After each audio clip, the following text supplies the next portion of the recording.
पिछले वाले क्लास में हमने डिस्कस किया था ट्रायंगल्स के बारे में, क्लासिफिकेशन ऑफ ट्रायंगल, और ट्रायंगल को हमने दो अलग अलग ग्रुप में क्लासिफाई किया था, on the basis of sides और on the basis of angles, है ना। On the basis of sides में हमारे पास तीन ट्रायंगल थे, इक्विलेटरल ट्रायंगल, आइसोसेलेस ट्रायंगल और स्केलेन ट्रायंगल। उसी प्रकार से on the basis of angles वाले में भी हमारे पास तीन ट्रायंगल थे, acute angle triangle, right angle triangle और ऑब्ट्यूज एंगल ट्रायंगल। ये हम लोग डिस्कस कर चुके हैं। लेकिन आपको क्या पता है कि कल हमने आपको एक ट्रायंगल का डेफिनेशन भी बताया था। ट्रायंगल का मतलब होता है ऐसा फिगर जो घिरा हुआ रहेगा तीन लाइन सेगमेंट के मदद से।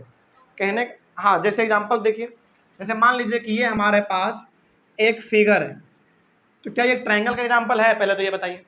बिल्कुल ट्रायंगल का एग्जांपल है, क्योंकि इसमें लाइन सेगमेंट कितने दिख रहे हैं आपको? तीन, एक ये वाला, एक ये वाला और एक ये वाला। तो जब भी आप एक फिगर बनाते हैं वो भी तीन लाइन सेगमेंट के मदद से, लेकिन वो फिगर कैसा होना चाहिए? घिरा हुआ होना चाहिए। घिरा हुआ मतलब बंद होना चाहिए, बाउंड होना चाहिए। उस प्रकार के फिगर को हम लोग क्या बोलते हैं? ट्रायंगल बोलते हैं। तो ट्रायंगल में कितने लाइन सेगमेंट होने चाहिए? तीन होना चाहिए। लेकिन आज का जो टॉपिक है क्वाड्रिलेटरल, इसमें कितने होने चाहिए? चार होने चाहिए लाइन सेगमेंट। और चार लाइन सेगमेंट के मदद से एक फिगर बन रहा है, और वो फिगर कैसा है? क्लोज है, बंद है, बाउंड है, जो भी बोलो सब सही है, वो हमारा कहलाएगा क्वाड्रिलेटरल। तो इसका एक छोटा सा डेफिनेशन आपके लिए यदि हम लिखना चाहें तो लिख सकते हैं। देखिए, a figure bounded by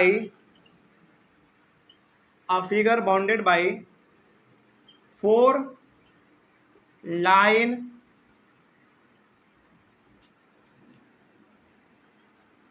segments are called quadrilateral। इसका मतलब क्या हुआ? एक ऐसा फिगर जो कि चार लाइन सेगमेंट से मिलकर बने होंगे, उस प्रकार के फिगर को हम लोग नाम दे देंगे क्वाड्रिलेटरल। लेकिन जरा एक बात बताइए, चलिए मान लीजिए कि हमारे पास ये चार लाइन सेगमेंट तो दिख ही रहा है, एक, दो, तीन, चार। क्या ये क्वाड्रिलेटरल कहलाएगा? नहीं कहलाएगा, क्योंकि ये बंद होना चाहिए, क्लोज होना चाहिए। यहाँ पे हमने क्या वर्ड लिखा है? बाउंडेड। बाउंडेड का मतलब होता है बंद होना चाहिए। लेकिन यदि यही हमारा इधर ना जाके इस तरीके से बंद हो जाता तो क्या ये क्वाड्रिलेटरल कहलाता? बिल्कुल कहलाता। तो क्वाड्रिलेटरल का मतलब होता है एक ऐसा फिगर जो कि चार लाइन सेगमेंट से मिलकर बने होंगे, और वो चारों लाइन सेगमेंट क्या होंगे? आपस में क्लोज होंगे। कोई डाउट नहीं इसमें। चलिए आगे बढ़ते हैं। तो इसके एग्जाम्पल का यदि मैं बात करूं तो इसका एग्जाम्पल बहुत सारा हो सकता है। जैसे मान लीजिए कि ये हमारा एक फिगर है, क्या ये क्वाड्रिलेटरल है? बिल्कुल। क्या ये हमारा क्वाड्रिलेटरल है? बिल्कुल। क्या ये हमारा क्वाड्रिलेटरल है? बिल्कुल, क्योंकि चार लाइन सेगमेंट है ना। बहुत सारा इसी प्रकार का हो सकता है। ये पहला एग्जांपल हो गया, ये दूसरा एग्जांपल हो गया, और ये हमारा तीसरा एग्जांपल हो गया। बहुत सारा इसी प्रकार का हो सकता है। जितना आप लिख लो उतना एग्जांपल होगा। बस इसमें ध्यान रखना है कि लाइन सेगमेंट कितने होने चाहिए? चार होने चाहिए, और चारों लाइन सेगमेंट आपस में बाउंडेड होना चाहिए, यानी कि घिरा हुआ होना चाहिए। कोई डाउट नहीं ना इसमें। चलिए आगे बढ़ते हैं। तो ये हो गया हमारा क्वाड्रिलेटरल। तो चलते फिरते यदि आपसे कोई पूछ दे कि बताए क्वाड्रिलेटरल का मतलब क्या है?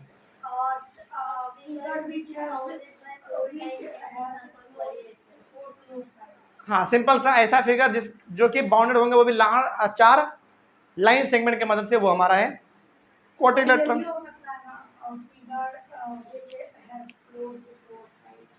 Closed by four line segments, simple. यानी कि a figure which is closed by four line segment are known as quadrilateral. Simple, जैसा भी बोलना है आपको बोलिए, बस ध्यान ये रखना है कि लाइन सेगमेंट चार होने चाहिए और चारों आपस में क्लोज होने चाहिए। सिंपल है, ठीक है। चलिए आगे बढ़ते हैं। अब क्वाड्रिलेटरल अलग अलग प्रकार के हैं, तो यहां पे आप अगला हेडिंग देंगे types of quadrilaterals. Types of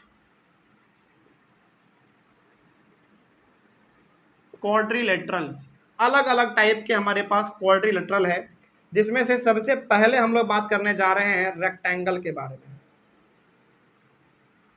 rectangle के बारे में तो बात करेंगे ही, इसके बहुत सारे प्रॉपर्टी के बारे में भी हम लोग बात करेंगे। तो बहुत ध्यान से इसमें समझिएगा ये होता कैसा है।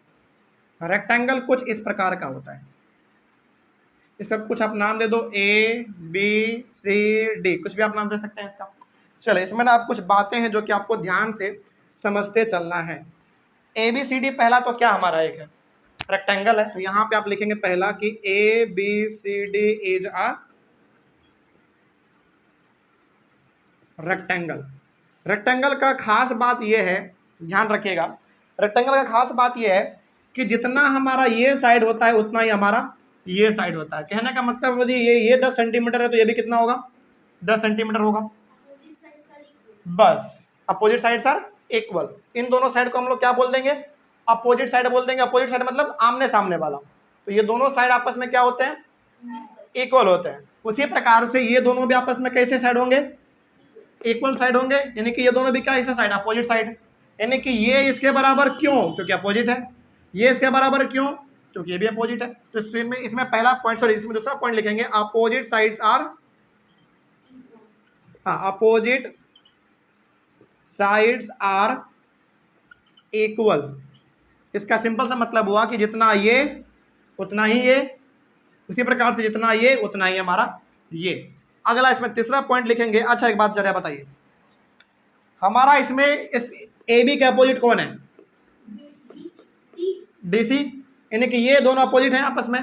तो अपोजिट साइड क्या हो गए, इसमें इक्वल हो गए, और ये वाला आपस में इक्वल हो गए। इसमें एक और बात यह है कि अपोजिट साइड आपस में पैरेलल भी होता है। कहने का मतलब ये दोनों साइड को यदि आप ऐसे आगे बढ़ाओगे तो कभी भी आपस में टकराएगा नहीं, कभी भी आपस से दूर भी नहीं भागेगा, बिल्कुल सीधा जाता रहेगा। तो अपोजिट साइड आपस में इक्वल के साथ साथ क्या होते हैं, पैरेलल भी होते हैं। तो ये दोनों भी पैरेलल और ये दोनों भी आपस में पैरेलल। इसको भी आप ऐसे ऊपर लेके जाओ या फिर नीचे लेके जाओ, दोनों क्या है, पैरेलल है। तो अपोजिट साइड रेक्टेंगल में क्या होते हैं, इक्वल भी होते हैं और पैरेलल भी होते हैं। तो इसमें सेकंड लिखेंगे, opposite sides are, opposite sides are parallel. कोई डाउट इसमें, आगे बढ़ते हैं। चौथा पॉइंट इसमें लिखेंगे, अच्छा ये रेक्टेंगल है तो यहाँ पे बताइए, इधर बिल्कुल स्ट्रेट है ना ये, तो कितने का एंगल बन रहा होगा, यहाँ भी 90, यहाँ भी 90 और यहाँ भी 90। तो यहाँ पे आप लिखेंगे कि every angle of a rectangle, every angle of a rectangle is right angle. Right angle का मतलब 90 डिग्री। वेरी गुड, आगे बढ़े हम लोग। चलिए उसके बाद इसमें एक और हम लोग बात करने वाले हैं, इसको मिटा देना। अब तो आपको पता चल गया यहाँ पे 90 होता है, ये अभी आपको मिटा देते हैं क्योंकि समझने के लिए हमने ड्रॉ किया था। अब इसमें एक बात और थोड़ा सा ध्यान में रखेंगे, वो ये डायगोनल। डायगोनल क्या होते हैं, जब आप अपोजिट पॉइंट को आपस में एक लाइन के साथ जोड़ देते हैं वो हमारा कहलाता है डायगोनल। जैसे एग्जांपल देखिए, यदि आप इसको इससे ज्वाइन कर देते हैं और इसको इससे ज्वाइन कर देते हैं तो ये दोनों हमारा क्या कहलाएगा, डायगोनल कहलाएगा। पहला डायगोनल कौन सा, AC, दूसरा BD, ठीक है। तो बताइए ये जो डायगोनल इसमें है वो डायगोनल क्या इक्वल होते हैं कि नहीं, देख के ही लग रहा है दोनों डायगोनल क्या होंगे, इक्वल होंगे, सिंपल। चलिए तो इसमें आप लिखेंगे कि डायगोनल्स आर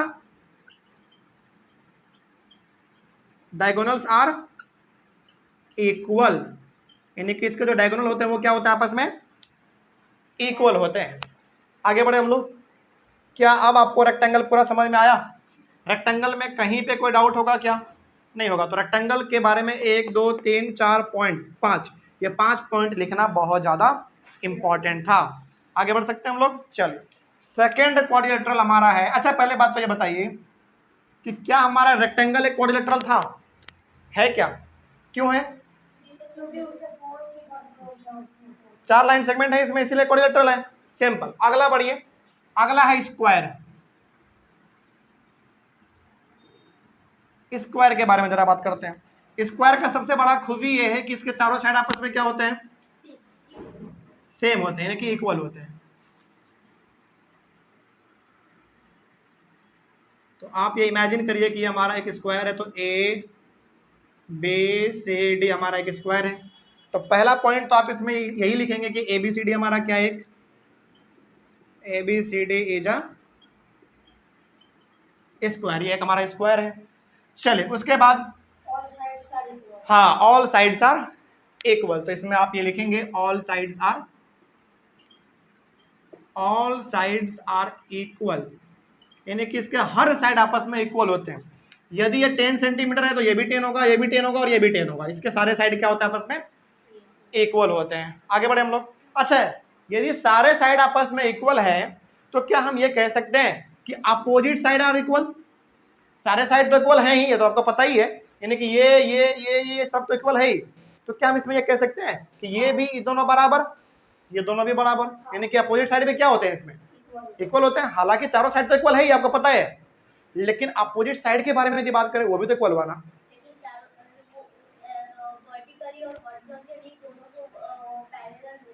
पैरेलल की भी बात करेंगे, पैरेलल की बात करेंगे। पहले ये बताइए कि अपोजिट साइड इक्वल हुआ कि नहीं हुआ? बिल्कुल। चलो, तो इसमें आप लिखेंगे opposite sides are, opposite sides are equal. Opposite sides are equal का मतलब होगा कि जितना ये उतना ही ये, जितना ये उतना ही ये, सिंपल। लेकिन इसमें ध्यान रखिएगा चारों साइड तो इक्वल होता ही है, साथ ही साथ इसमें एक एक्स्ट्रा पॉइंट हमने क्या लिखा कि अपोजिट साइड भी आपस में इक्वल होते हैं। हालांकि चलिए आगे बढ़ते हैं। अब क्या आप ये मानेंगे कि अपोजिट साइड पैरेलल भी होते हैं? बिल्कुल। तो इसमें आप लिखेंगे opposite sides are, opposite sides are parallel. ठीक है, आगे बढ़ते हैं। साइड्स के बाद हमने लिखा था एंगल के बारे में। चलिए जरा बताइए, इसमें हर जगह पे कितने डिग्री का एंगल बन रहा है? 90 डिग्री का। तो इसमें आप लिखेंगे एवरी एंगल, हाँ, every angle is a right angle, यानी कि 90 डिग्री। ठीक है, चलिए अगला बात किया जाए जरा इसके डायगोनल के बारे में। देखा जाए इसका डायगोनल। इसका डायगोनल पहला ए से लेकर सी, दूसरा बी से लेकर डी। तो सबसे पहले तो आप हमको इसमें ये बताइए, सबसे पहला पॉइंट इसमें आप हमको ये बताएंगे कि क्या स्क्वायर का डायगोनल आपस में इक्वल होता है? बिल्कुल होता है इक्वल, क्योंकि देख के ही लग रहा है क्या है, इक्वल है, सिंपल। तो इसमें आप लिखेंगे diagonals are, diagonals are equal. आगे बढ़े हम लोग। चलिए जरा अच्छा एक बात आप हमको इसमें क्या बता पाएंगे कि स्क्वायर के डायगोनल जो आपस में इंटरसेक्ट कर रहे हैं वहां पे एंगल कितने का बनेगा? कहने का मतलब यहाँ पे ये हो गया कि यदि हमारा डायगोनल AC और BD आपस में यहाँ पे इंटरसेक्ट कर रहे हैं तो यहाँ पे डिग्री कितने का बन रहा है? 360 तो पूरा हो गया, लेकिन हर पॉइंट पे कितने का एंगल बन रहा है? 90 का बन रहा है। तो यहाँ पे आप एक चीज लिखेंगे कि डायगोनल्स नहीं, डायगोनल्स इंटरसेक्ट एट 90 डिग्री, ऐसे लिखिए, ठीक ना। डायगोनल्स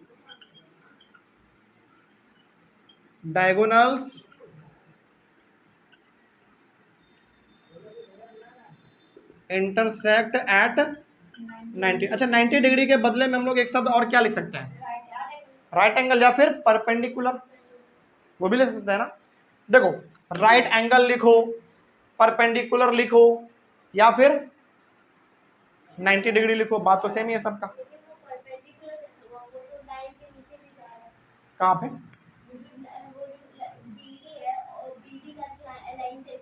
हाँ और वो AC जो परपेंडिकुलर है, हाँ, तो AC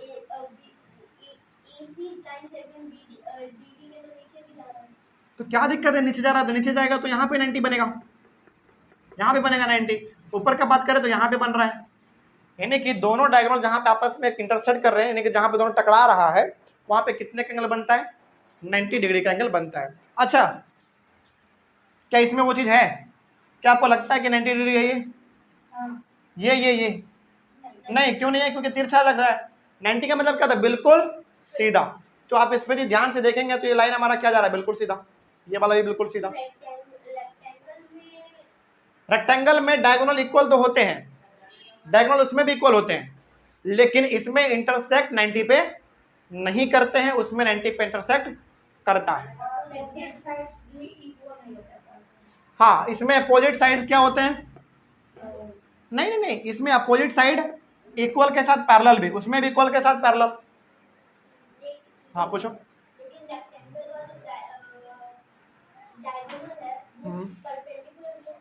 ये क्यों नहीं है? देखो, क्या आपको लग रहा है कि डायगोनल परपेंडिकुलर है? नहीं है। क्यों नहीं है? क्योंकि इसका चारों साइड क्या है?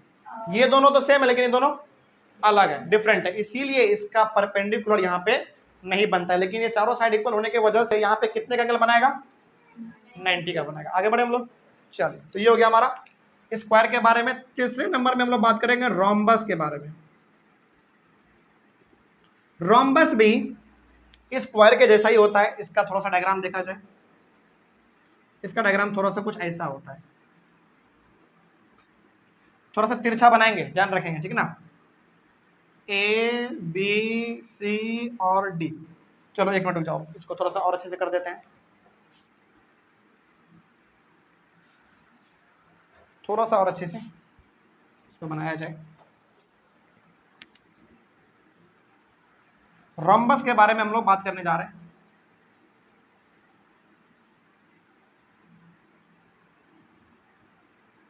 चलिए, ए बी सी और D.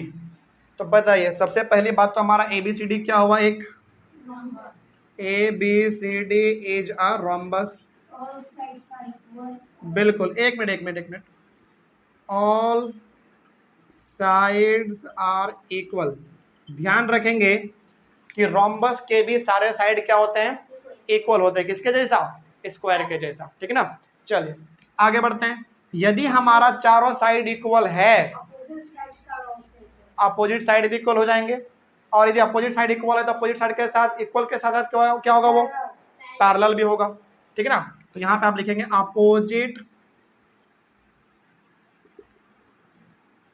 Opposite sides are equal और अपोजिट साइड्स आर पैरेलल भी होंगे।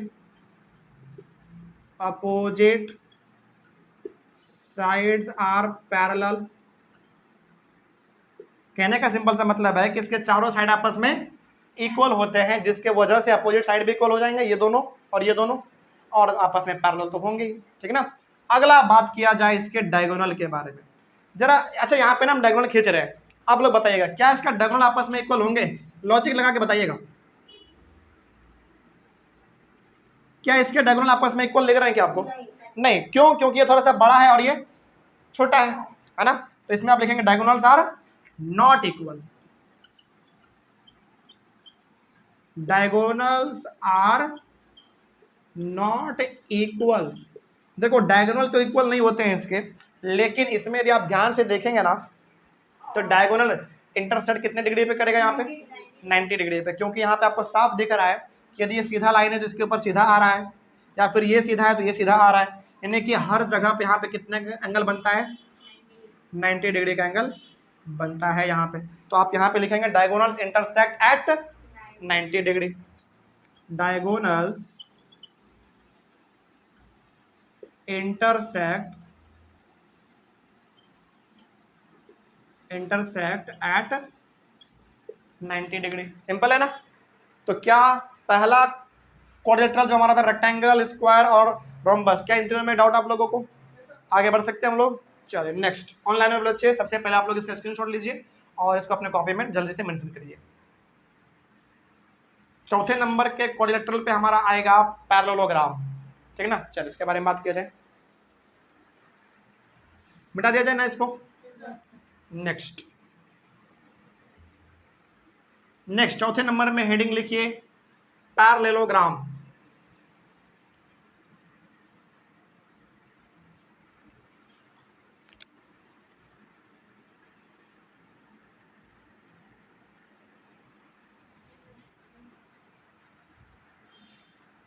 पैरेललोग्राम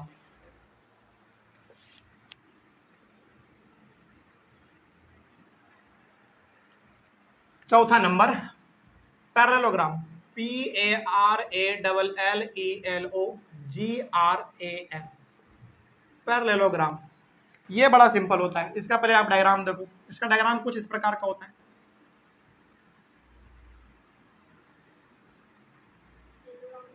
हाँ, रोम्बस के जैसा ही दिखता है लेकिन है नहीं। पैरेललोग्राम का सबसे बड़ा खूबी ये है। अच्छा हाँ, एक मिनट, इसमें तो मैंने एंगल के बारे में लिखा ही नहीं है ना। 1 2 3 4 5 6 7, 1 2 3 4 5 6 ही पॉइंट हुआ इसमें। एंगल के बारे में छूट रहा है ना, हाँ एंगल के बारे में लिख देते हैं। बताइए जरा ध्यान से, इसका हर एंगल क्या आपको लगता है कि 90 के बराबर है? बिल्कुल नहीं। अरे कैसे, देखो झुका हुआ है, ये फैला हुआ है, ये भी फैला हुआ है, झुका हुआ है, क्या 90 है? नहीं, इसमें जो अपोजिट एंगल होते हैं ना वो इक्वल होते हैं। कहने का मतलब एंगल ए किसके बराबर होगा? एंगल सी के बराबर। और एंगल बी किसके बराबर? एंगल डी के बराबर। तो इसमें एक लास्ट पॉइंट लिख लेंगे जो हम भूल गए थे, यहाँ पे लिख लीजिए, अपोजिट एंगल्स आर इक्वल। क्या लिखेंगे? हाँ, अपोजिट एंगल्स आर इक्वल।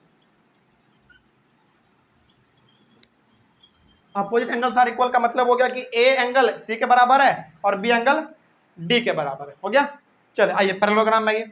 तो सबसे पहला जो पैरेललोग्राम में आपको ये दिख रहा है कि ए बी सी डी क्या है? एक A B C D is a parallelogram.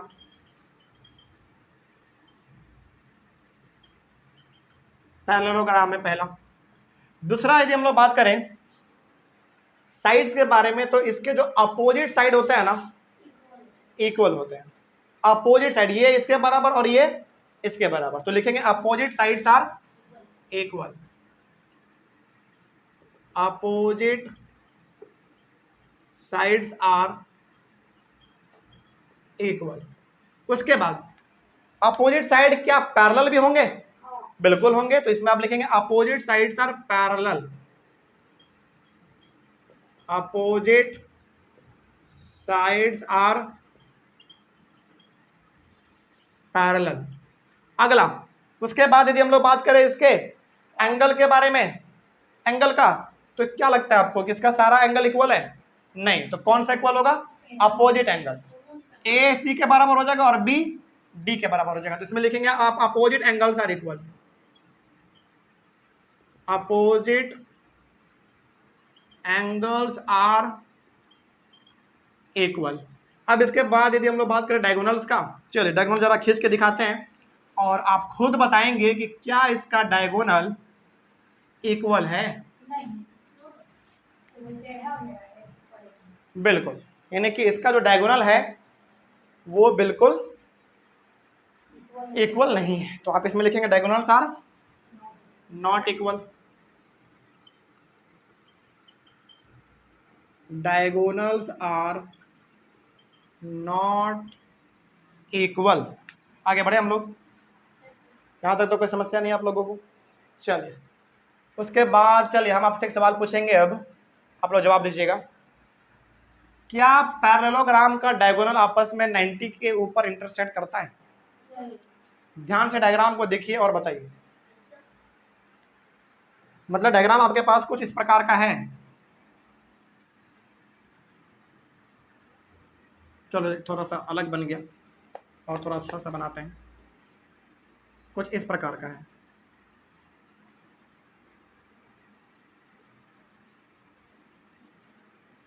क्या 90 जैसा कुछ दिख रहा है इसमें? हाँ दिखता है, बिल्कुल दिखता है, क्योंकि देखो ये डायग्राम थोड़ा सा पिक्चर परफेक्ट तो नहीं है, लेकिन ये 90 के ऊपर इंटरसेक्ट करता है अपने आप को, ठीक है ना। तो आप इसमें लिखेंगे diagonals intersect at diagonals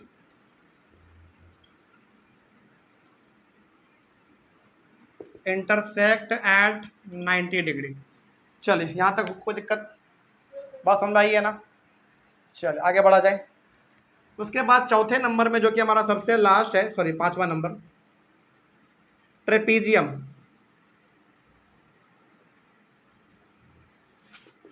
trapezium, trapezium क्या होता है जरा इसके बारे में देखा जाए। ट्रेपीजियम हमारा कुछ इस प्रकार का होता है।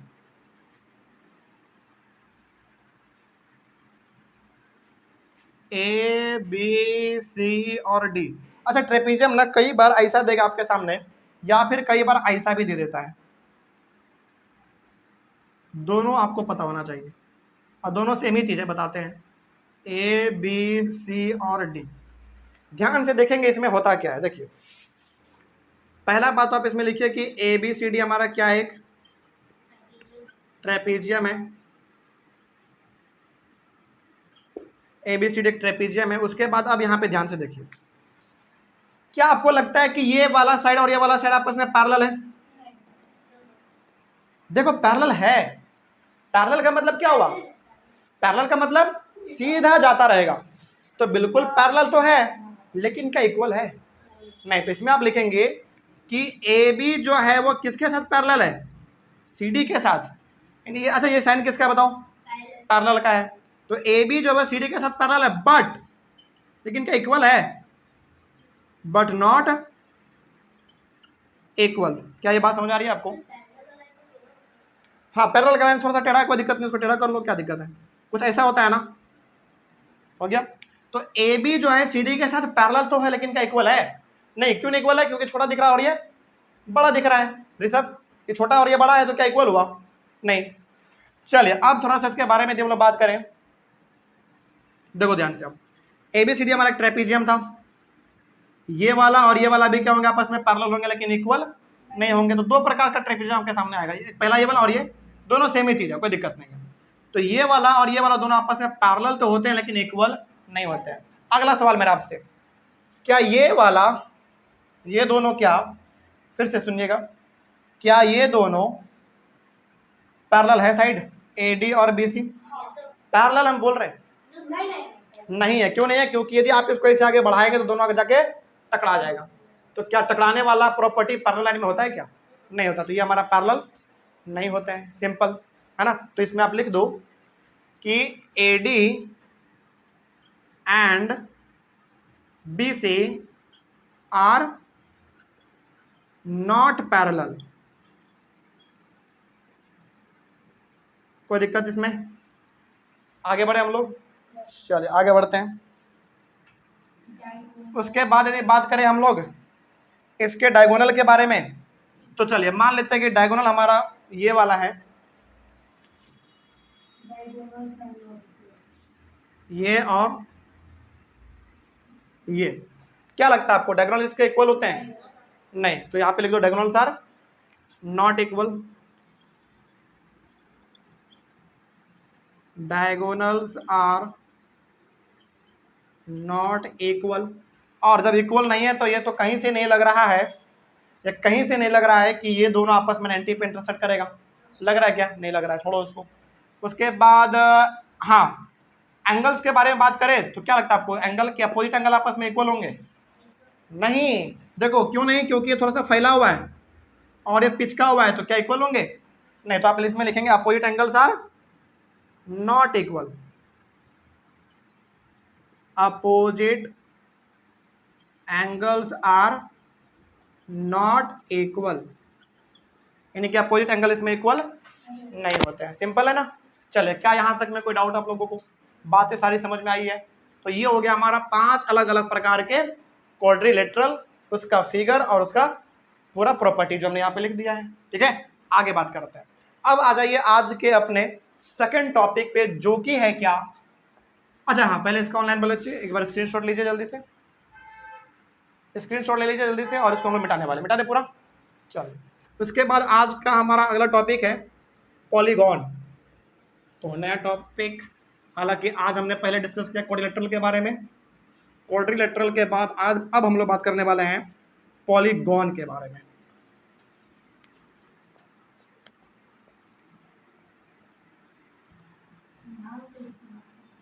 हाँ नाम सुना सुना लग रहा है ना बिल्कुल सुना सुना लग रहा है, लेकिन इसमें आपको हम आज कुछ नया बात भी बताएंगे जो कि आपको बड़ा अच्छा लगेगा सुन के।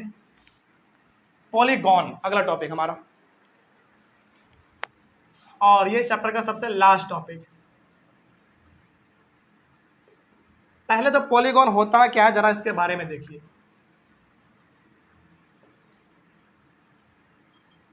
A figure made up of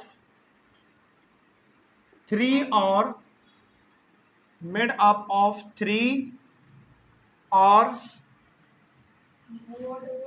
more line. A figure made up of 3 or more line segments are called polygon.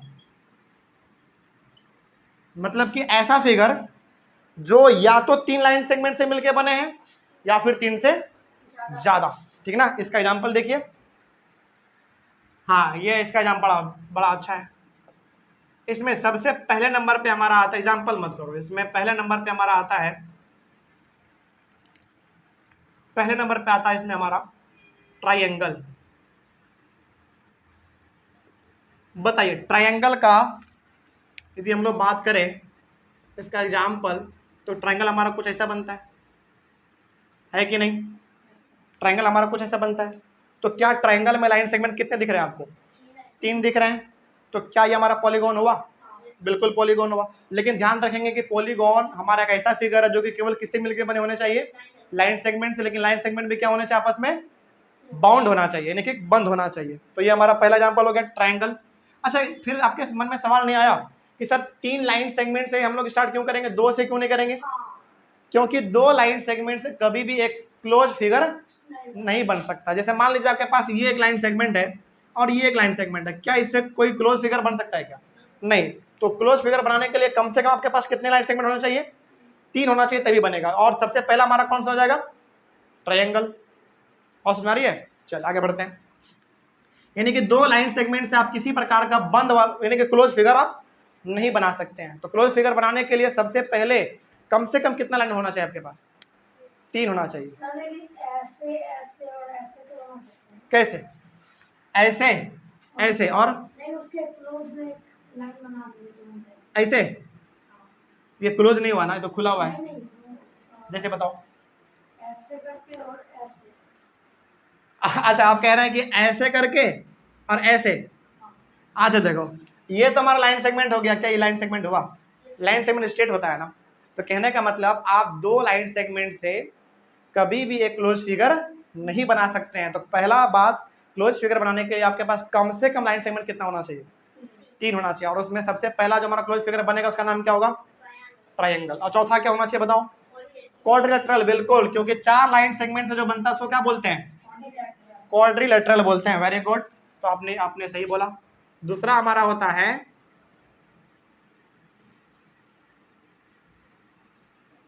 Quadrilateral. और क्वाड्रिलेटरल का अभी तुरंत हमने पढ़ाया आपको 5 टाइप, है कि नहीं? हाँ बिल्कुल। तो 4 साइड वाला फिगर हमारा जो भी होता है वो क्या कहलाता है? क्वाड्रिलेटरल कहलाता है। और अभी तुरंत आपने क्वाड्रिलेटरल के बारे में पढ़ा है। बताइए पहला कौन सा? पहला रेक्टेंगल पढ़ा आपने। दूसरा आपने पढ़ा स्क्वायर के बारे में। तीसरा आपने पढ़ा रम्बस के बारे में। चौथा आपने पढ़ा पैरेललोग्राम। और 5वां भी तुरंत आपने पढ़ा ट्रेपेजियम। ये ऐसे सारे फिगर हैं जिसमें कितने साइड थे? 4 साइड थे, है ना? तो कहने का मतलब ट्रायंगल हमारा ये हो गया जिसमें 3 साइड होंगे, और क्वाड्रिलेटरल हमारे 4 साइड वाले फिगर होंगे जिसमें हमारा आता है रेक्टेंगल, स्क्वायर, रोम्बस, पैरेललोग्राम और ट्रेपेजियम। ठीक है ना? कोई डाउट इसमें आप लोगों को? आगे बढ़ते हैं। तीसरे नंबर पे हमारा आ जाइए। 5वां साइड वाले को बताओ क्या बोलेंगे? पेंटागन। क्या बोलेंगे? पेंटागन। PENTAGON कॉन, पेंटागन। हाँ, पेंटा का मतलब होता है 5 और गॉन का मतलब होता है साइड। तो कितने साइड वाले? 5 साइड वाले। तो इसका एग्जांपल आप देख लीजिए। पहले तो आप हमको इसमें ये बताइए कि क्या ये हमारा एक पेंटागन का एग्जांपल है? बिल्कुल है, क्योंकि 5 लाइन सेगमेंट है, 1 2 3 4 और ये हमारा 5। तो ये हमारा किसका एग्जांपल हो गया? पेंटागन का। पेंटा के बाद क्या होना चाहिए? हेक्सागन। हेक्सा का मतलब होता है 6 और गॉन का मतलब साइड। तो कितने साइड? 6 साइड। तो इसका एग्जांपल देख लीजिए। 1 2 3 4 5 6। क्या 6 लाइन सेगमेंट हुए? बिल्कुल। तो ये हमारा हो गया हेक्सागन। हेक्सा के बाद क्या होना चाहिए बताइए? हेप्टागन। बिल्कुल।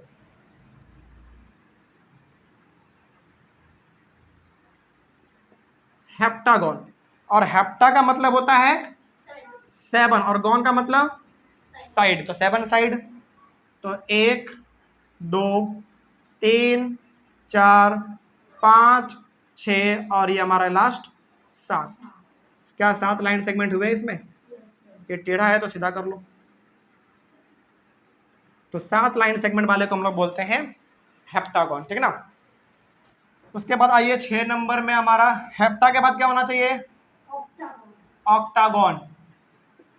ऑक्टा का मतलब 8 और गॉन का मतलब साइड, यानी कि कितने साइड? 8 साइड। तो इसका एग्जांपल देखा जाए, देखिए 1 2 3 4 5 6, थोड़ा छोटा बन गया, 1 मिनट, क्योंकि इसमें साइड ज्यादा है तो थोड़ा सा डायग्राम बड़ा बनाना पड़ेगा तो फिर ठीक बनेगा। जैसे देखा जाए 1 2 3 4 5 6 7 8 हो गया। कैसा भी बनाइए बस लाइन सेगमेंट कितना होना चाहिए? 8 होना चाहिए। तो यहाँ 1 पॉइंट 2 पॉइंट 3 4 5 6 7 8, ये हो गया हमारा ऑक्टागोन, है ना। 9 नंबर में नोना बोलते हैं, NONA, nona gon, GON gon, nona gon, NONA nona, GON gon, nona gon, बड़ा नाम अजीब है ना।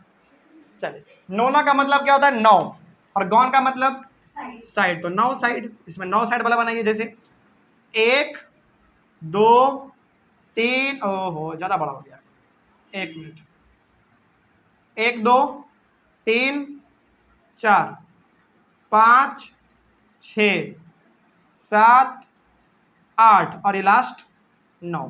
तो 1 पॉइंट 2 पॉइंट 3 4 5 6 7 8 और ये 9। तो ये हो गया हमारा नोनागोन। लास्ट है हमारा इसमें बिल्कुल डेकागोन। डेकागोन, और डेका का मतलब होता है 10, गॉन का मतलब साइड। तो कितने साइड?